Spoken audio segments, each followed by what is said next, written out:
കേരളത്തിലും തമിഴ്നാട്ടിലും കൂടാതെ മികച്ച വിജയം കാഴ്ചവെച്ച ഒരു സംസ്ഥാനവും കൂടെ ഉണ്ട് നമുക്ക്, ബംഗാൾ. തൃണമൂൽ കോൺഗ്രസിന്റെ 15 വർഷത്തെ അധികാരം താഴെ ഇറക്കിയാണ് അവിടെ BJP അധികാരത്തിൽ കയറിയത്. അതും മമതാ ബാനർജിയുടെ വിശ്വസ്തനായിരുന്ന സുവേന്ദു അധികാരിയാണ്. മമതാ ബാനർജിയുടെ സ്വന്തം തട്ടകമായ ഭവാനിപൂരിൽ 15,000 വോട്ടിന് മേളിൽ ഭൂരിപക്ഷം നേടിയാണ് സുവേന്ദു അധികാരി മമതയെ പരാജയപ്പെടുത്തുന്നത്.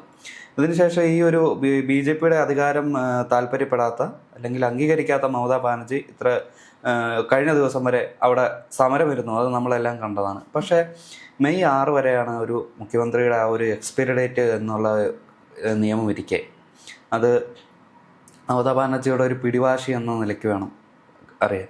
അത് മാത്രമല്ല, ഇപ്പോൾ ഒരു മമതായുഗം അവസാനിച്ചതിന് പിന്നാലെ ബംഗാൾ പിടിച്ചടക്കിയവിടെ പൂർണ്ണ ആത്മവിശ്വാസത്തിലാണ് BJP നേതൃത്വം. അതുമാത്രമല്ല, കഴിഞ്ഞ ദിവസം ഇന്നലെ സത്യപ്രതിജ്ഞാ ദിനത്തിൽ നരേന്ദ്രമോദി അവിടെ ബംഗാളിലെ ജനങ്ങളെ കൊൽക്കത്തയിൽ വെച്ച് സാഷ്ടാംഗം പ്രണമിക്കുന്ന ഒരു കാഴ്ചയെ നമ്മൾ കണ്ടു. കാരണം എങ്ങനെയാണ് അല്ലെങ്കിൽ ബംഗാളിനെ BJP ഇത്ര കൈപ്പിടിയിലാക്കിയത്? അതുപോലെ തന്നെ എല്ലാ സംസ്ഥാനങ്ങളിലേക്കും അവർ ഉപയോഗിക്കുന്ന ആ ടാക്ടിക്സ്, പണമെറിഞ്ഞും മസിൽ പവർ കൊണ്ടും അങ്ങനെ സഹതാപ തരംഗത്തിൻ്റെ ഒരു ടിക്കറ്റ് കൊടുത്തുള്ള ഒരു വോട്ടും ഒരു സീറ്റും അവർ ബംഗാളിൽ നിന്ന് സ്വന്തമാക്കിയിരുന്നു. ഈ സഹതാപ തരംഗം എന്ന് പറയുമ്പോൾ 2025 കഴിഞ്ഞ വർഷം ഒരു MBBS വിദ്യാർത്ഥിനി കൂട്ടബലാത്സംഗത്തിനിരയായ ഒരു സംഭവം അറിഞ്ഞിരിക്കുമല്ലോ. ആ ഒരു വിക്ടിമിൻ്റെ അല്ലെങ്കിൽ ആ ഇരയുടെ അമ്മയെയാണ് BJPയുടെ കാൻഡിഡേറ്റായിട്ട് വിജയിപ്പിച്ചെടുത്തത്. അപ്പോൾ ആ സമയത്ത് മമതാ ബാനർജിയുടെ ഒരു പ്രസ്താവന വളരെയേറെ വിവാദമായിരുന്നു. അതായത് അത് ഇപ്രകാരമായിരുന്നു: ഈ പെൺകുട്ടി എന്തിനാണ് രാത്രി 12:30-ക്ക് ശേഷം പുറത്തിറങ്ങിയത്? അവൾക്ക് സംഭവിച്ചതിൻ്റെ ഒരു ഉത്തരവാദിത്വം എന്ന് പറയുന്നത് ആ ഒരു ഇൻസ്റ്റിറ്റ്യൂഷനാണ്, അല്ലെങ്കിൽ അത് സർക്കാർ ഏറ്റെടുക്കേണ്ട. ഇത് ആ ഒരു ബംഗാളിലെ ജനങ്ങളെ മുഴുവൻ ചൊടിപ്പിച്ചു. ഇതാണ് മമതയ്ക്കെതിരെ ആ ഒരു വിരുദ്ധ വികാരം വരാനൊരു മറ്റൊരു കാരണമായത്. അത് മാത്രമല്ല, മമതാ ബാനർജിയുടെ അനന്തരവനെ തൻ്റെ രണ്ടാമനായി പ്രഖ്യാപിച്ചതിൽ ഈ അധികാരിക്ക് ഒരു എതിർപ്പുണ്ടായിരുന്നു. അതിനെ തുടർന്നാണ് അദ്ദേഹം അവിടുന്ന് രാജിവെച്ച് BJPയിൽ ജോയിൻ ചെയ്തത്. മമതാ ബാനർജി എക്സിലൊരു സന്ദേശം പങ്കുവച്ചിട്ടുണ്ടായിരുന്നു.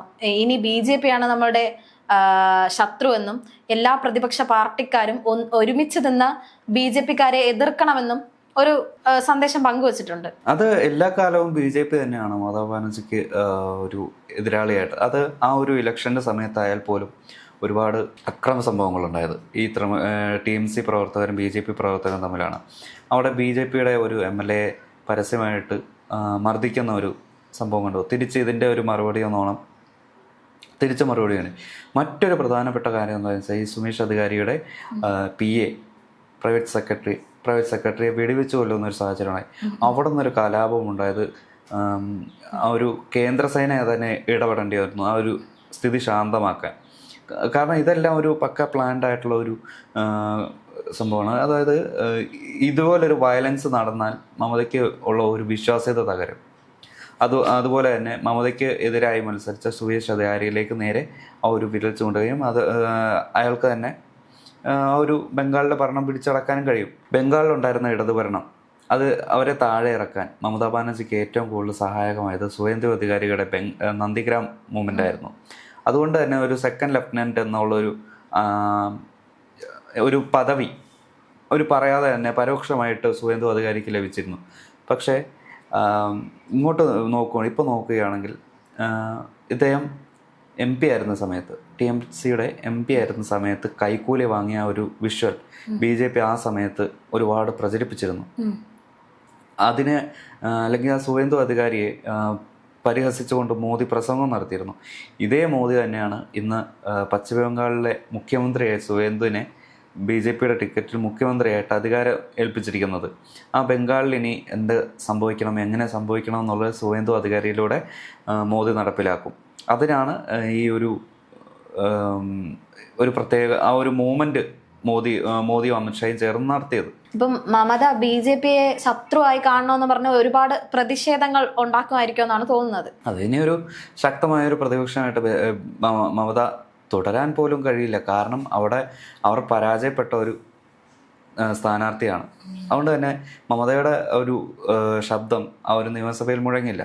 അതുകൊണ്ട് തന്നെ അവരുടെ ഏറ്റവും വലിയൊരു എതിരാളി ആ ഒരു പാർട്ടിയും അവിടെ അവർ അസ്തമിച്ചിട്ടാണ് ഒരു സിംഹഭൂരിപക്ഷത്തിലാണ് BJP ഇപ്പോൾ ബംഗാളിൽ സ്ഥാനത്തിലേറിയിരിക്കുന്നത്. അത് മാത്രമല്ല അതിന് പിന്നാലെ യോഗിയുടെ ഒരു ബുൾഡോസർ രാജ് എന്നുള്ള ഒരു നടപടി അറിയാമല്ലോ. അതായത് ഇവർ ജയിച്ചതിന് ശേഷം, അതായത് മുഖ്യമന്ത്രിയെ തിരഞ്ഞെടുത്തിട്ടില്ല, അല്ലെങ്കിൽ പുതിയ മന്ത്രിസഭ സ്ഥാനമേറ്റിട്ട് പോലുമില്ല. ആ ഒരു സാഹചര്യത്തിൽ പോലും ഇവർ അവിടെ ആ ഒരു UP മോഡൽ, ഒരു ബംഗാൾ ഒരു ബുൾഡോസർ രാജ് ആ ബംഗാളിൽ അവർ കൊണ്ടുവന്നു. അതുമാത്രമല്ല അവിടെ ഉണ്ടായിരുന്ന ഒരു മുസ്ലിം ഭൂരിപക്ഷ ഏരിയയിലെ കച്ചവടക്കാരെയും അല്ലെങ്കിൽ ആ ഒരു താമസക്കാരെയും എല്ലാം അവർ കുടിയൊഴിപ്പിക്കുകയും ചെയ്തു. വലിയൊരു കലാപത്തിന് ഒരു വെടിമരുന്ന് ഇട്ട് കഴിഞ്ഞു. ഇനി മറ്റൊരു UP പോലെയാകും ബംഗാളിനി, അല്ലെങ്കിൽ സുവേഷ് അധികാരി ചിലപ്പോൾ ഒരു ലൈറ്റ് യോഗിയാവാനും സാധ്യതയുണ്ട്. BJPയുടെ ഒരു അക്രമ പരമ്പരകളും വർഗീയ വിദ്വേഷ പരാമർശങ്ങളും എല്ലാം ഇനി ബംഗാളിൽ ഇനി പ്രതിഫലിക്കാൻ സാധ്യതയുണ്ട്. നമ്മൾ UPയിൽ കണ്ടതാണ്. ഓരോ ഇപ്പോൾ ന്യൂനപക്ഷങ്ങൾക്കെതിരെയുള്ള അതിക്രമവും കാര്യങ്ങളും. അത് മാത്രമല്ല, ഇപ്പോൾ ഒരു കേസിൽ ഒരു ഇതര മതസ്ഥനാണെങ്കിൽ, അതായത് ഒരു മുസ്ലിം ആണ് പ്രതിയെങ്കിൽ അയാളുടെ വീട് ഇടിച്ചു തകർക്കുന്ന ഒരു ബുൾഡോസർ രാജ് കണ്ടിട്ടുണ്ടല്ലോ. ഇനി അതുപോലെ തന്നെ ബംഗാളിലും ആവർത്തിക്കും. അവിടെ ന്യൂനപക്ഷങ്ങൾ അവിടെ നിന്ന് മൈഗ്രേറ്റ് ചെയ്യേണ്ടി വരും. അത് മാത്രമല്ല, ഈ ബംഗാളിൽ SIR കൊണ്ടുവന്നതിൻ്റെ ഒരു വലിയൊരു തിരിച്ചടിയാണ് മമതയ്ക്ക് പരാജയപ്പെടാൻ കാരണം. അതായത് ബംഗ്ലാദേശിൽ നിന്നുള്ള മൈഗ്രൻസിനെ അവിടെ താമസക്കാരാക്കിയാണ് മമതയ്ക്ക് വോട്ട് മമത വിജയിച്ച് പോകുന്നത് എന്നാണ് BJPയുടെ ഒരു പരാമർശം. അതേസമയം ഉത്തർപ്രദേശിൽ നിന്നും അതുപോലെ ബീഹാർ പോലുള്ള സംസ്ഥാനങ്ങളിൽ നിന്ന് ആൾക്കാരെ കൂട്ടത്തോടെ പലായനം നടത്തി ബംഗാളിലേക്ക് താമസിപ്പിക്കുകയും ആ ബംഗാളിലുള്ള ആ ഒരു മൈഗ്രൻസ് അല്ലേ, UPയിലെയും ബീഹാറിലെയും അതുപോലുള്ള ആൾക്കാരുടെയും വോട്ട് കൊണ്ടാണ് ഈ BJP ബംഗാൾ പിടിച്ചെടുത്തതെന്നും മമത വിമർശിക്കുന്നുണ്ട്. എന്തായാലും ഒരു നേരായ വഴിയിലുള്ള ജനാധിപത്യമായിരിക്കില്ല ഇനി ബംഗാളിൽ നടക്കുന്നത്. ഇനി ഒരു സർവാധിപത്യം അല്ലെങ്കിൽ BJPയുടെ ഒരു മതേതരത്വമില്ലാത്ത ഒരു വർഗീയ സർക്കാരായിരിക്കും സുവേന്ദു അധികാരിയുടെ കീഴിൽ നടക്കാൻ പോകുന്നത്.